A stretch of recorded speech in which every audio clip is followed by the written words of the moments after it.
London, June 2000. Thousands of people lined the banks of the River Thames, waiting to cross the first new bridge built in the city centre in over a century. The project was ambitious. Architects and engineers had collaborated to create what they called a blade of light, an ultra-slender, low-profile suspension bridge designed to span the river without blocking historic sightlines to St. Paul's Cathedral. But by the time the crowd swelled to 90,000 pedestrians that morning, the 690-ton steel deck began swaying sideways.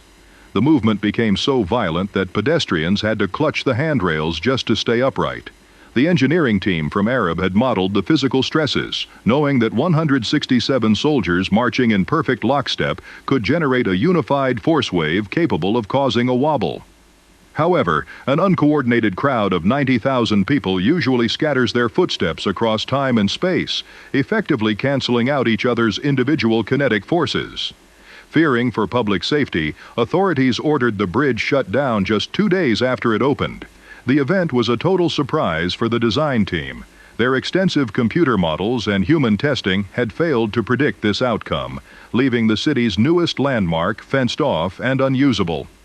For years, the scientific community accepted a single explanation for the failure, a phenomenon known as synchronous lateral excitation. This theory suggested that a slight natural gust of wind caused the bridge to sway and pedestrians unconsciously aligned their gaits to match the movement. Thousands fell into a synchronized rhythm. Walking in lockstep, the crowd acted like a giant human piston. Every unified step increased the sway with every footfall. But years later, an international team of mathematicians and engineers discovered this theory was mathematically inconsistent with the data from the opening day.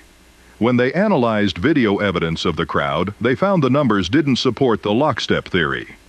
Only about 20% of the people on the bridge were actually walking in time with the motion of the deck.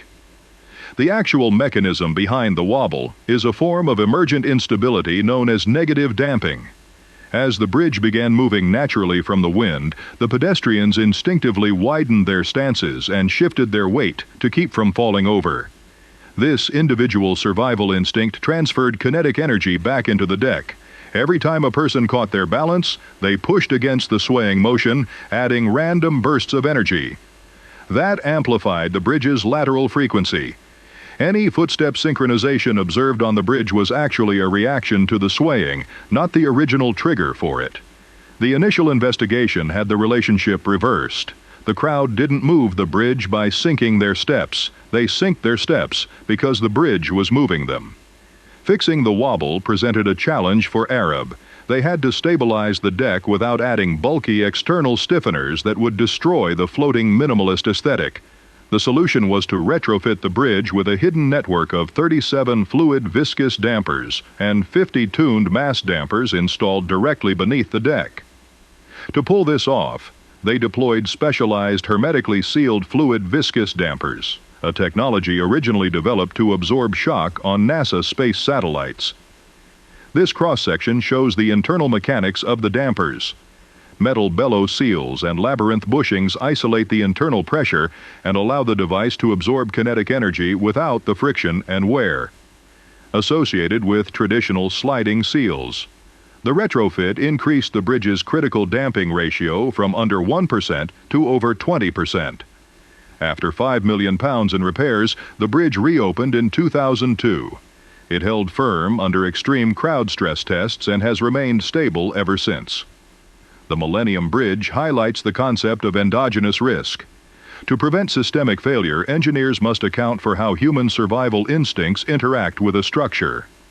Recognizing that the most significant threats often emerge from the way people instinctively react to the systems we build.